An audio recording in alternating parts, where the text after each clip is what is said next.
That's it. Perfect. Great. Thank you, Luis, for doing this. And you know the inspiration behind this. Like I always keep saying that Ken Cloke made that statement that attending a lecture about mediation and his life had fundamentally changed in 2 minutes. So I said, let's put these videos out. Let people who are not part of the mediation world at least get exposed to them. Otherwise, they will not have an opportunity. Or whoever I'm saying, even one person gets inspired in one part of the world, and another Ken Cloke, another Luis Oré comes out from that. What is the harm? It can only do good. So that's the idea. So thank you very much. And of You're very course, welcome. you have to, of course, introduce yourself and take it forward. It's your lecture. I am on mute. Call me in whenever you want. Okay, my friend. Thank you, Vikram, for all the work you do. And let me share my screen and see what happened here. Um, share, share. Okay. So,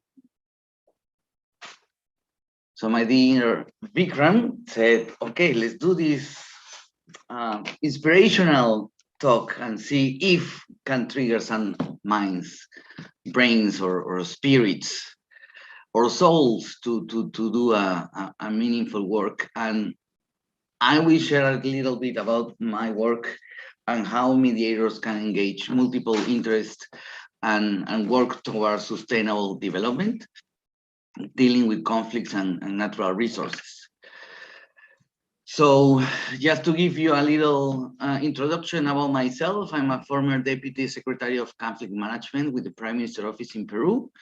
I did this during the transitional and emergency government of Peru with the Sagasti Administration at the beginning of this 2021. But in general, I introduce myself as a reform attorney or a lawyer in recovery, but because I'm a mediator or a consensus building stakeholder engagement practitioner and do consulting, negotiation, conflict management. And I do training and coaching and all that cool stuff. But in general, this means that I help individuals, groups, organizations, and governments use negotiation, consensus building skills and strategies to advance their interest and improve business and working relationships and deal with conflict more effectively. So my work deals with dealing with local communities, indigenous groups, and governments, and in general, extractive industry, mining, foreign investment projects, oil, gas. And these pictures are some of the pictures of my engagements since 2012, because I was living abroad and I came back to Peru in November of 2011. So I started doing this work in 2012. So these pictures are pre-pandemic, pre-COVID. And then I have other pictures that are post-pandemic, post-COVID, that you can see with this mask. So in general, I would say that natural resources is a very, the use and exploitation of natural resources triggers many conflicting situations because there's global growth, which increases the demand for natural resources. And in general, in the world, we are seeing for the last 25 years, more expectations from communities, more organized and globalized society. And there's, as I said, more pressure on natural resources. So the world has tried to address these challenges. There are new frameworks and standards to promote social and environmental performance, national negotiation, international standards, or soft law, like attorneys used to say. You have the IFC standards, the United Nations guiding principles, and companies are also trying to incorporate sustainability into their business model and what they say. But there's a dissonance between what it has been done or the efforts and the result of this. And why is that? We will see in a second. But when we talk about the conflicts that I work with are multiple stakeholders, multiple interests, and people are very, in general, very upset. And this, the way how conflicts has been dealt with are delaying and are blocking projects. And many conflicts have not been very well managed. So there are many consequences of, well, there's no income for the governments if projects are not done as they are planned. So in Peru, since 2010, 11, many projects were seeing many conflicting situations, many protest rallies in the streets and local communities. And many projects, as I said, were blocked. So even projects that are well producing, time to time they get the roads blocked, so the trucks cannot take out the minerals from the mining companies or the sites, and we have the different challenges. Well, the problem is that we have this positional argument or confrontation when we try to address these situations. And what triggers this is our way of thinking, because our paradigm, our way of thinking motivates or make us have some attitude. And in general, we have this either or mindset or right or win thinking. We play blame games, and this confrontation produces winners and losers. This picture is a picture of 2012, I think, when we had a prime minister and a regional governor, and they were talking about the potential of this mining project, and you can see the body language that is not very collaborative. It's more like fighting, arguing, and people may see the picture and think what these individuals are thinking. But this interaction, these positional arguments are not dialogue. And the problem with this interaction is that when they try to find solutions, there are very transactional solutions. Like in the US, people may say, well, throw money at the problem. But the problem with this way to address the problem is that this doesn't build long-term trusting relationships. And as I said, this way of engaging is not dialogue. Is I just want to convince that you are wrong and I'm right. It's more framed as a debate, but not dialogue. And dialogue means that we listen to understand each other and we try to advance our own interest. So my work as mediator and what I encourage people to do in dealing with these spaces, this type of conflicting situations, is that we can help frame or reframe conversations to change the course of the conversation, to turn blame games or debates and arguments into constructive dialogue, and help find better ways to engage and integrate multiple interests. But to do this, we need to understand what's the problem on this field. And what's going on is that many people have these positions regarding the water impact or the environmental impact. People fear possible contamination or pollution. People also want to have economic benefits of the activities that they are going on in their areas where they live. And this doesn't mean what many people say, oh, they just want money.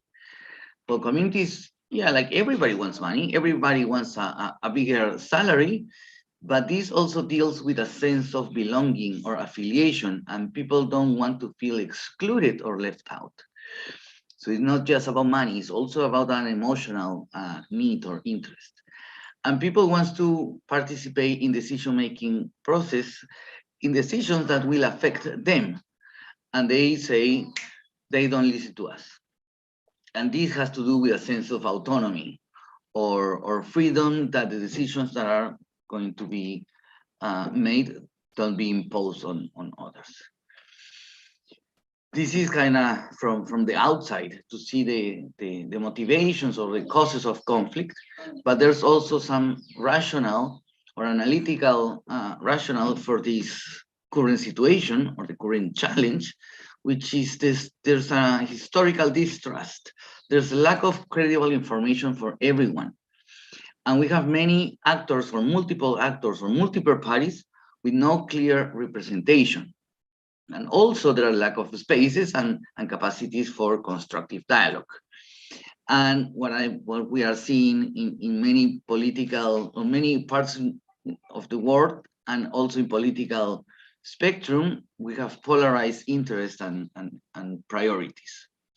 But this is the brain side of the challenge, because there's also an emotional view or emotional dimension of these challenging situations in dealing with extractive industry and or natural resources and conflicts. And people think, will the abuses of the past will continue? Can I believe what they are telling me? Will I have a voice in the decision-making process of these decisions that will affect me? Will my rights be respected?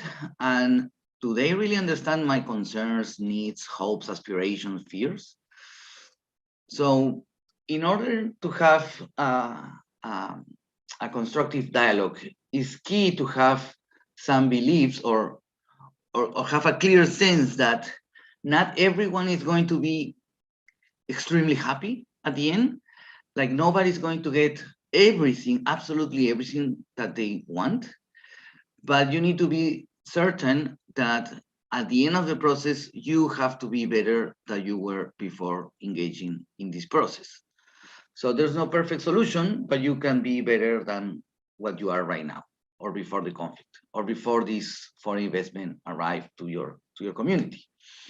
And also people need to think, do we really need each other?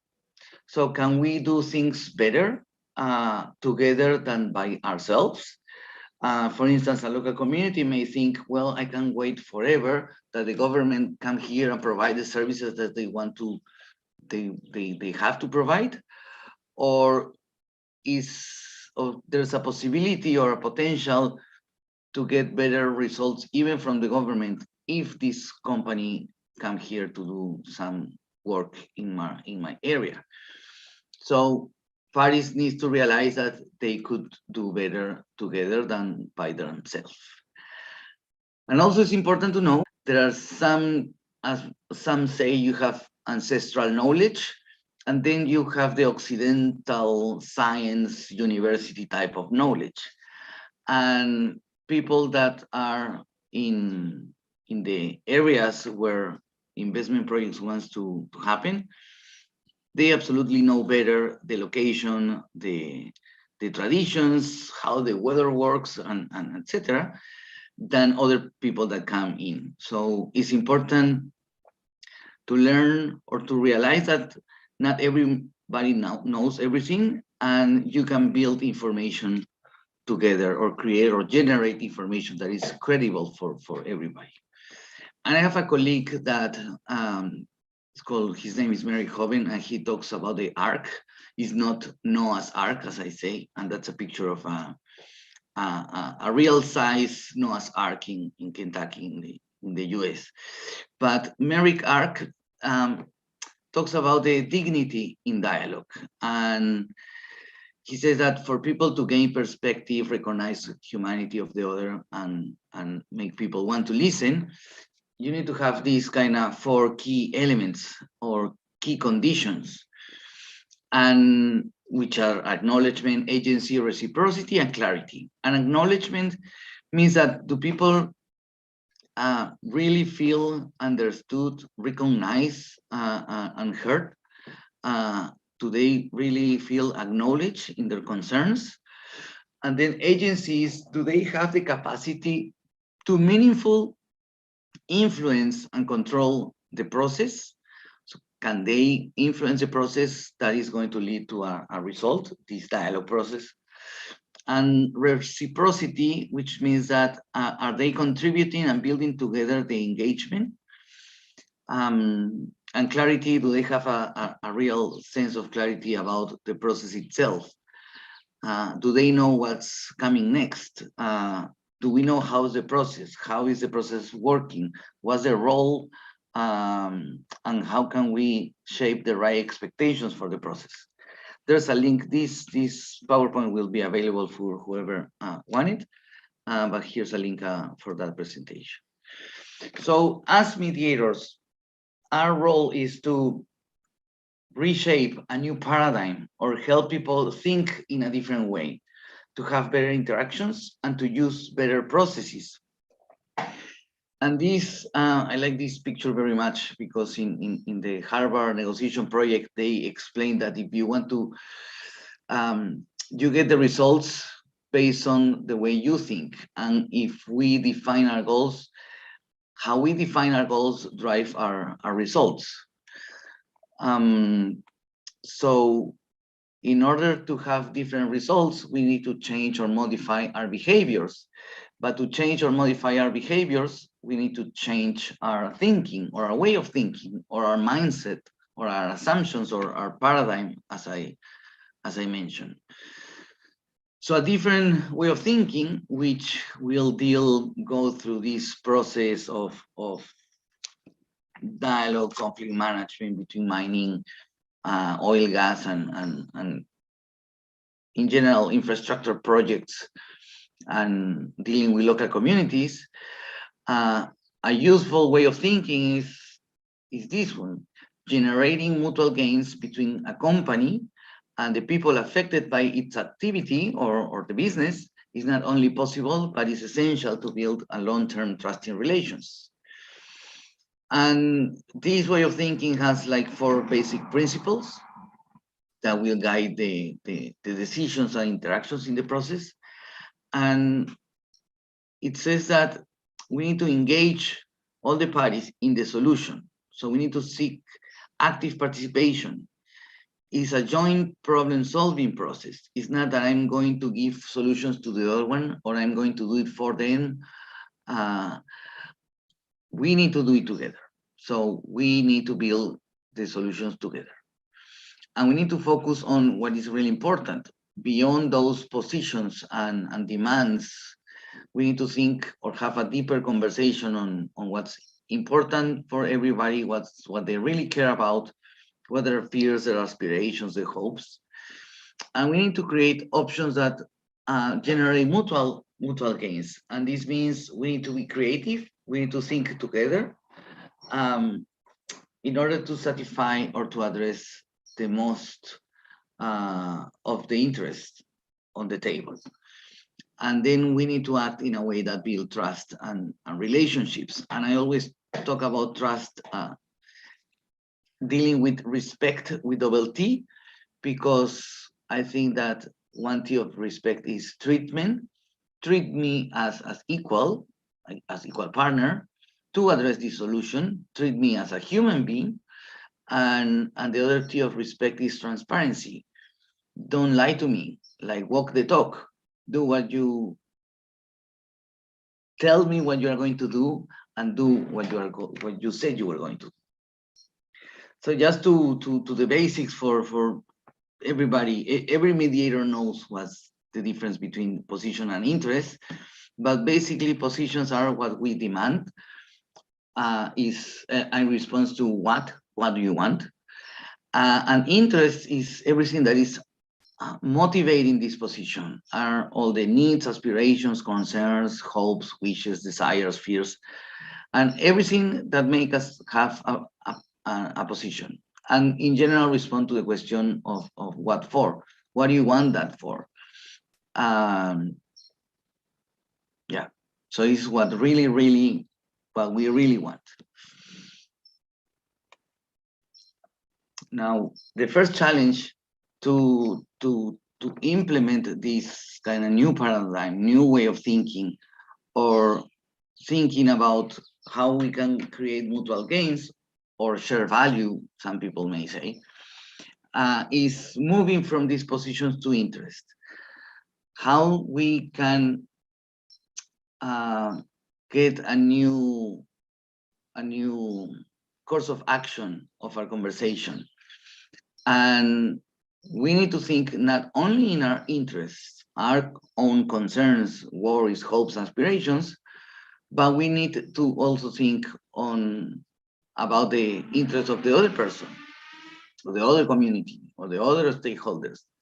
Not because I'm I'm a philanthropist. I'm a good guy. Oh, that's nice to think about the other one. Well, it's nice, but it's not. That's not the only reason, because it's on our own benefit that the other party that we are engaged with or dealing with are also in a way satisfying. Their basics interests are satisfying, because if not, they are going to say, well, this conversation, this negotiation, this dialogue didn't address or satisfy my concerns or my interests, so why should I fulfill or follow through these agreements that I might have reached? And people would be crazy or should not get agreements or reach agreements if they are not satisfying some of their interests, and if they are not better off than they were before engaging in conversations. So how we can create these mutual gains? As I said, we need to move from positions to needs or interests, what we really care about, then turn these interests into options for mutual gain. We do this kind of brainstorming, joint problem solving. Okay, these are my interests and these are your interests. What can we do together? What if we set a time frame for being creative and invent creative ideas that will address all these interests that we are talking about? And then we can use objective criteria to define what make fair any type of decision. And then we need to think of potential predictable surprises. What kind of things could happen in the future that will prevent or jeopardize the process of implementing our agreements? Sometimes people, they said, well, we reach an agreement, and they don't have a more thoughtful conversation of what could happen in the future that will affect our agreement. So there are these basic 4 questions that help us go through this process of joint problem solving to reach mutual gains, that are why or what for. This is to move from positions to interest. What if? This is the game of brainstorming. So what if we do this? What if we do that? What if X, Y, and Z? In order to not to compromise immediately, but just to share our thinking and have a list of potential ideas or options or solutions. And then we can have a time to decide, okay, what make this option fair? What make this potential solution fair? And you use objective criteria like industry practices or statistics or surveys or law or market value or precedents, and we can get creative and thinking what make this potential solution fair or a fair one, and how we avoid that this turn into a contest of will. We are going to reach this agreement because I want it or because you want it. Let's try to use a standard that goes beyond this contest of will. And then when we reach agreement, we need to think of these potential things that could happen in the future, and we can avoid it. There's a process for doing this. This is a picture from my colleagues from the Consensus Building Institute. This is the basic for the mutual gain approach to negotiation. And these ideas have been implemented in several potential conflicts or current conflicts in different spaces. This is a process that I mediate between a mining company from Canada and a local community or indigenous group in Ecuador, just in the border of Peru on the north. And we implemented these ideas. We use a consensus building process to address a conflict that had like 11 years of conflict.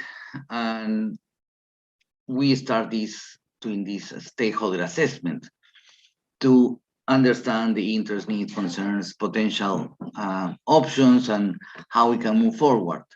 And at the end, this process resulted in a joint exploration. So the company got what the company wanted, which was do exploration work, and the local community obtained what they wanted, which it was, we want to get some land back that they sold in the past. And they also start building some development with some investment in their communities. This experience a couple weeks ago, this project is providing or showing good results even in this exploration. There's a way to do this stakeholder assessment. There's some science behind this.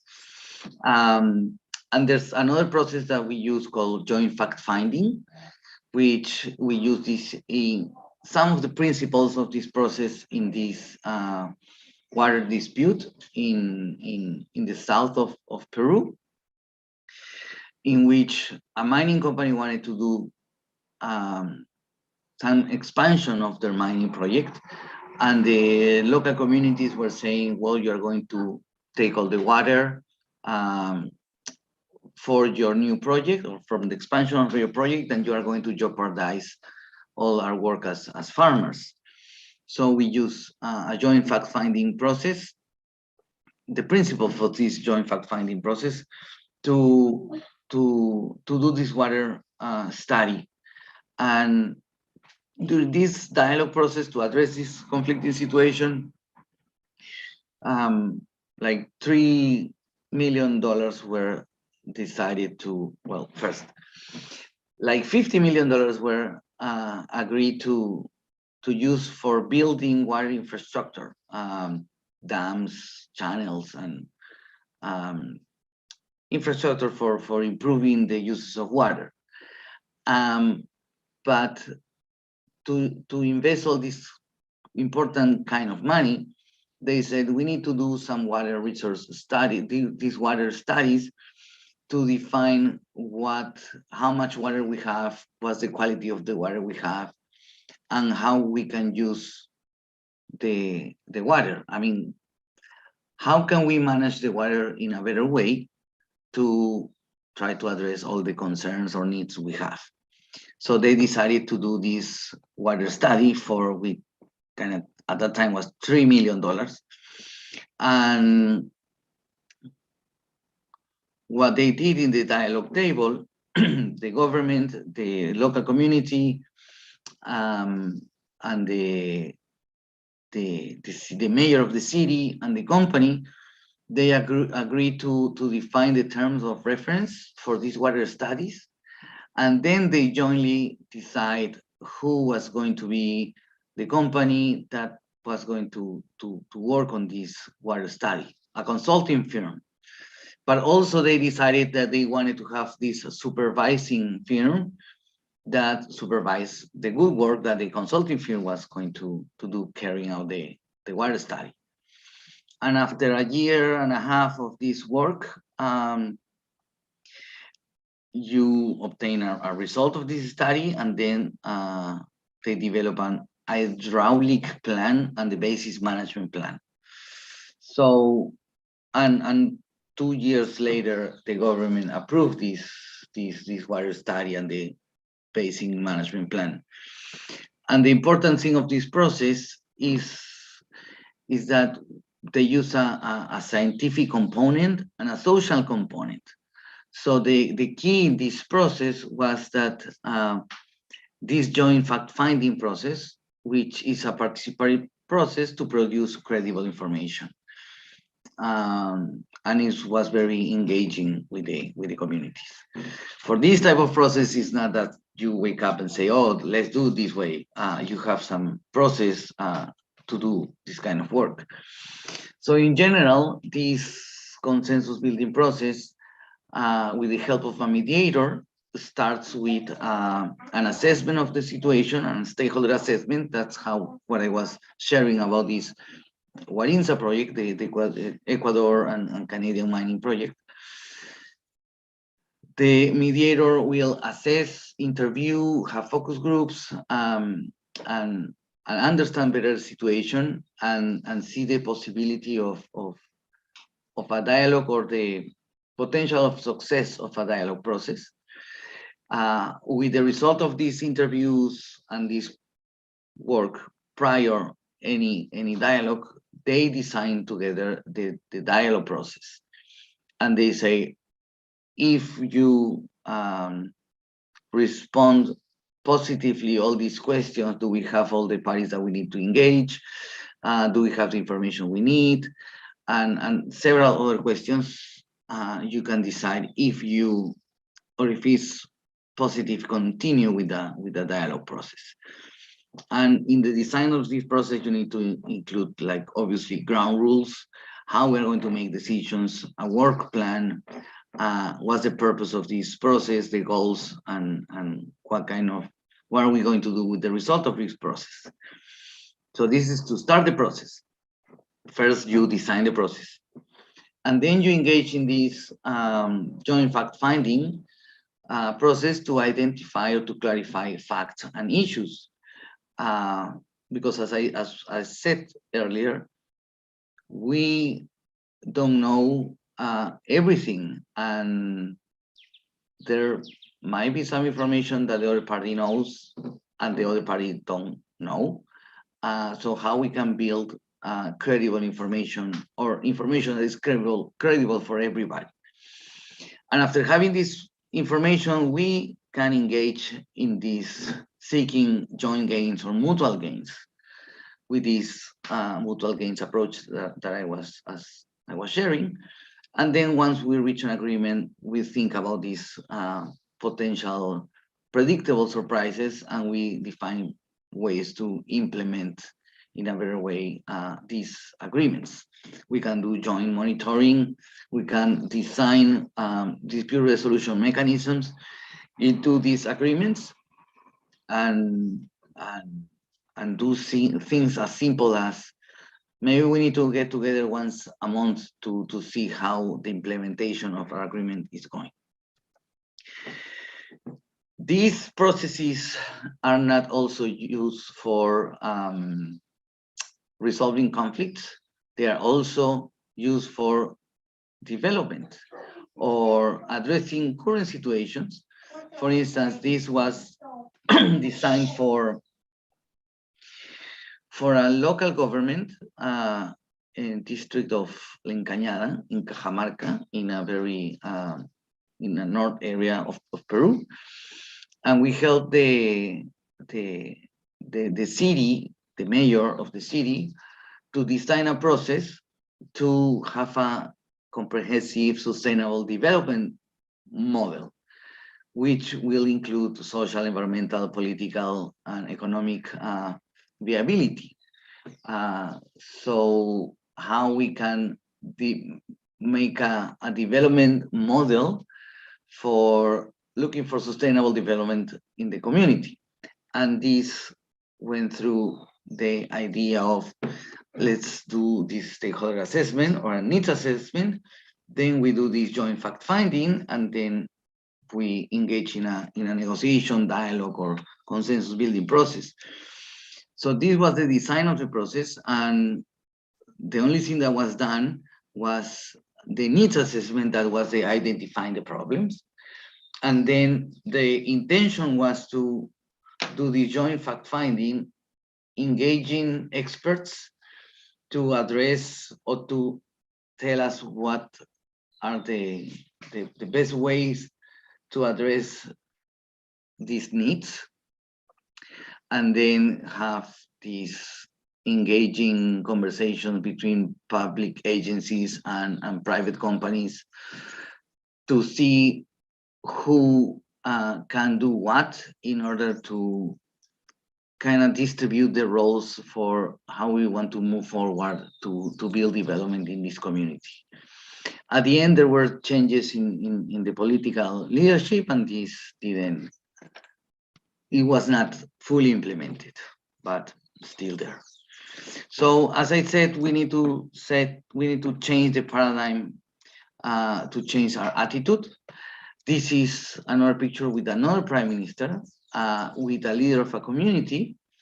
But this shift of paradigm and attitude is not also to work together better, but it's also to connect better as human beings.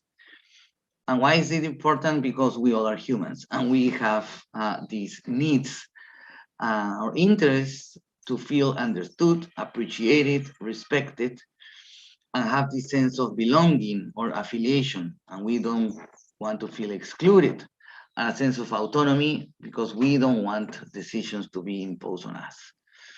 These ideas or interests, emotional interests or emotional concerns, as Roger Fisher and Daniel Shapiro share it, is in a book called Beyond Reason.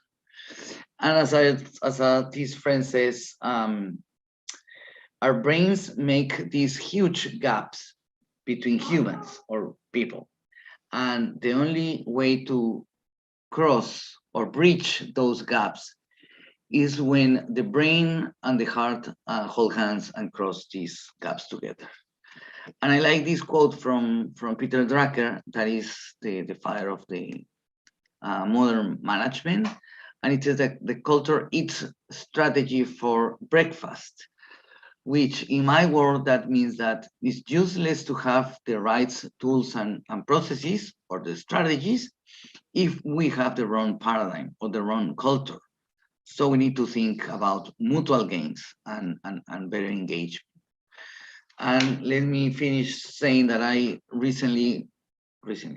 last year, I wrote a chapter in a book. The book calls Creating Shared Value to Get Social License to Operate in Extractive Industry.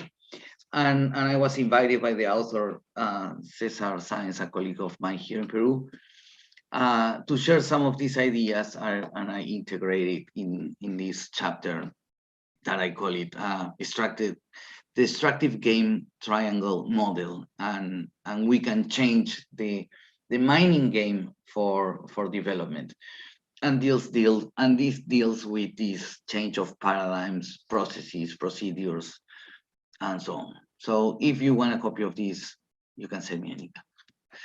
That's it. Thank you very much for listening this presentation. I hope you enjoy it or trigger some thinking. And if you want to reach out, please feel free. That's my LinkedIn, my email, my WhatsApp.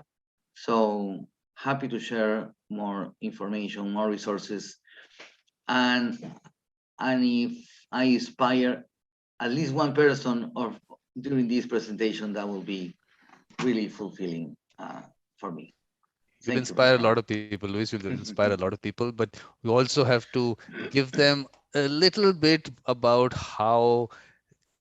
maybe how you got into mediation and something to inspire them from there. So that also I think will be important, and what they should look forward to. These are people who are not connected to the mediation world. Okay, we have to get it out to those people. Okay, so the first thing I can say is, I don't know if my father gave me a book or I just ran into this book because I was a curious kid, but I was finishing high school. I may have like 14, 15, 16 years old. And I ran into this book called Getting to Yes, which is kind of a book that some amazing mediators have not read, but it's kind of the pillar of these interest-based conversations. So I read that because talk about negotiation, how you can accomplish whatever you want, and then said, oh, this is interesting. So I read this book and then forgot about the book, went to law school, became an attorney, and during the law school, I got into a class that was named Negotiation, Mediation, and Alternative Dispute Resolution, which is the fancy word for our field to address these things. So it was nice. I said, oh, this is similar to what I read some few years ago. And then I became an attorney. I practiced law for a while, and I realized that the court system makes winners and losers. So the judge comes and decides, well, who's right and who's wrong. And I was like, I think this is not what I'm really wanted. Even though it's flattering, it feels good to win a case, but at the end, I wanted to have more people happier, I guess. I wanted more people satisfied after this type of engagement, or how you can address better conflicting situations. And then I digging in or learning more about this negotiation and conflict management. And a few years later, I went to a workshop in negotiation, and I said, when they ask you for expectations, they asked me, what do you want to get out of this training? And my response was, I want to decide the rest of my life, because I don't know if I want to keep being an attorney as I am, or I want to shift to this dispute resolution work. And people look at me obviously like, this guy is cookie. You don't go to a training, a workshop to decide the rest of your life. Well, that's what I did. And then I started looking for opportunities. And then I'm in Peru, and I went to the US, to the United States, to do a master's, because in Peru people don't shift career paths as easily as in other parts of the world. And I said, if I want to focus my professional life into this field, I need to go somewhere to study forward or further. And the United States is, at least from the Lopez perspective, where this dispute resolution revolution started. And I said, well, I need to go to the US. And if I wanted to go to the United States, of course, I wanted to go to Pepperdine in California or Harvard University in Massachusetts. But I didn't have the money to do that. So I started looking for a program that I can focus it on conflict management, and identify several of these communication programs. But I come from a Jesuit school, which has a lot of values, but English at that time was very poor. So I said, I don't want to go to LA, to New York, to Texas, to Florida, because if I go there, I will engage with all my Latin, Hispanic friends, and we have fun, and we'll never learn English. So I said, I'm going to the middle of the United States, and I went to Kentucky when I didn't know anybody. So I did my master's there in communication, and then a couple of years later, I learned that the guy who established the institute, the Strauss Institute at Pepperdine University in California, came to be president of Lipscomb University in Nashville, Tennessee. That was 1 hour away from my house. And I sent him a letter, and then I learned that they were going to establish this conflict management program. I got involved with this conflict management program. I realized recently that I'm kind of one of the first alumni from this program.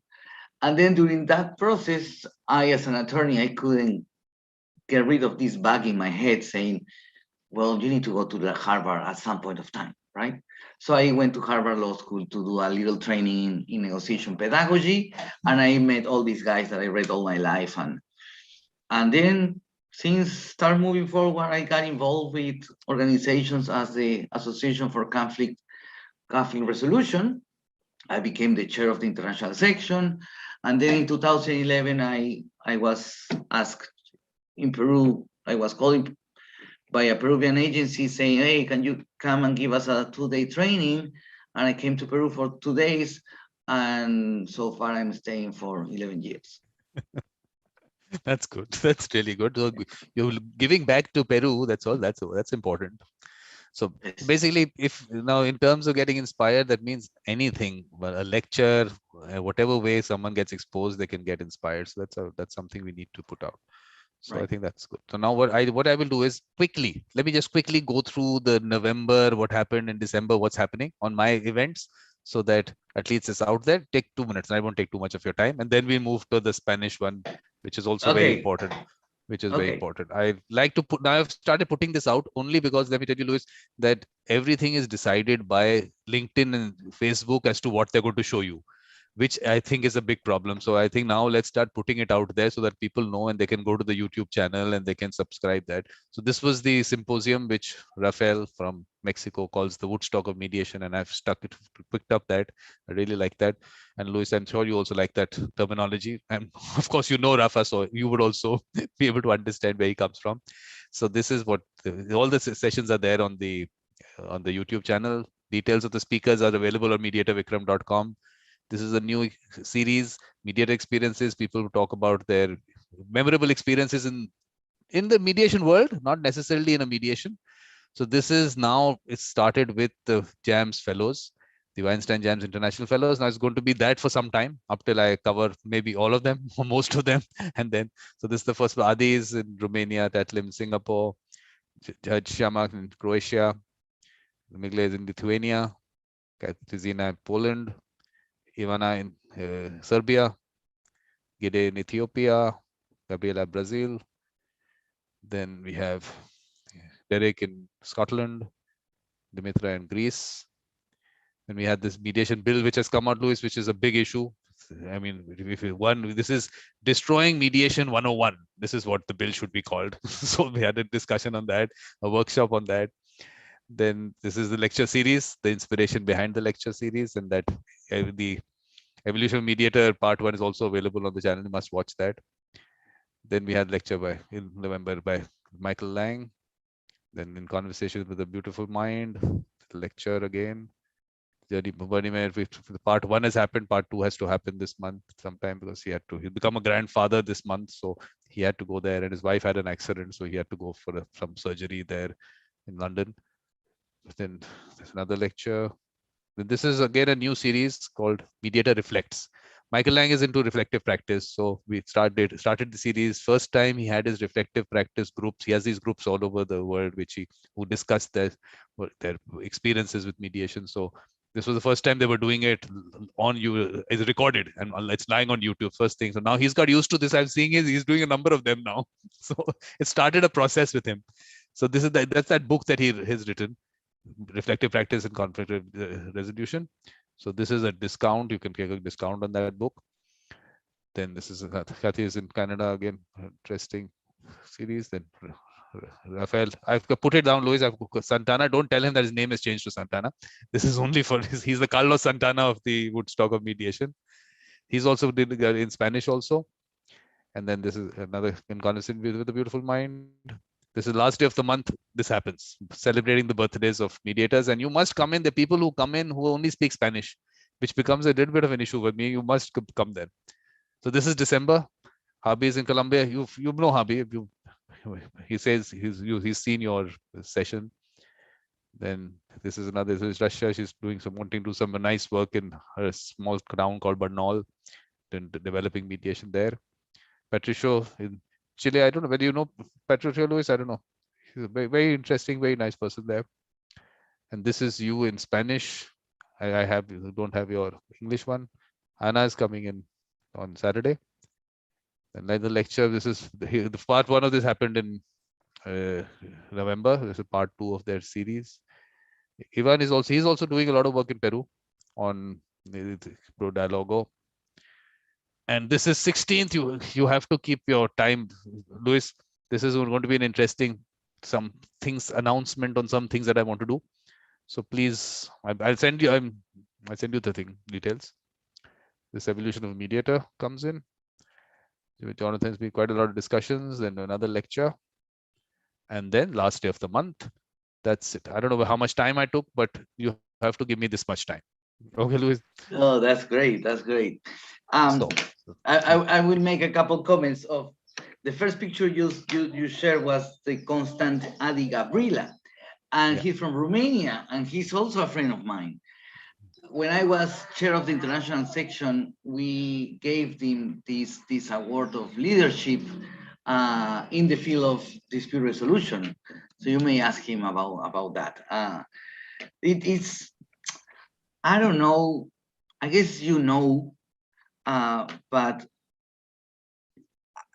I think you don't realize the impact that you are having in the dispute resolution field or mediation world, because it's like, besides Woodstock, this is kind of united mediators, like the United Nations. This is united mediators, and it's amazing how you are bringing people, mediators, together from all over the place. You share a picture of Gabriela from Brazil that I also met during my working with the ACR, with the Association for Conflict Resolution. And at the end, you share a picture of Ivan Ormachea. That's somebody who's in Peru, and we work together because we have this big network of peace builders here in Peru. Well, not that big, but we are trying to do some good work, planting the seed of the best way to address conflicting situation. And he's a good friend and a good colleague. Yeah, no, I'm extremely happy to be connected and be part of this amazing work you're doing here. Thank you, Luis. Look, these are the nice words you must put across. It's nice to hear this. It keeps me motivated. Look, I'm going to keep doing what I'm doing. I don't even look. I keep doing so much. I don't know what the impact is, but very nicely. I was speaking to Ken recently, and he said such nice things. I did record it, and I told him, Ken, this is recorded. He said, you can use it, but I don't want to use it. But such nice words coming out of people, it just feels so nice. I mean, there's something happening there. I'm just happy that people get together, do things. There's so much to do. I mean, the works that you are doing, so much has to happen all over the world. This has to be taken everywhere. These are things which everyone needs. So I think these are the things that we need to keep highlighting and putting out, because people are doing good things in various corners of the world, but that doesn't get highlighted, and should, I think. So that's how it is. So thank you, Luis. We're going to move to the Spanish one. I'll stop this live stream and we'll move to the Spanish one. And thank you for doing that also.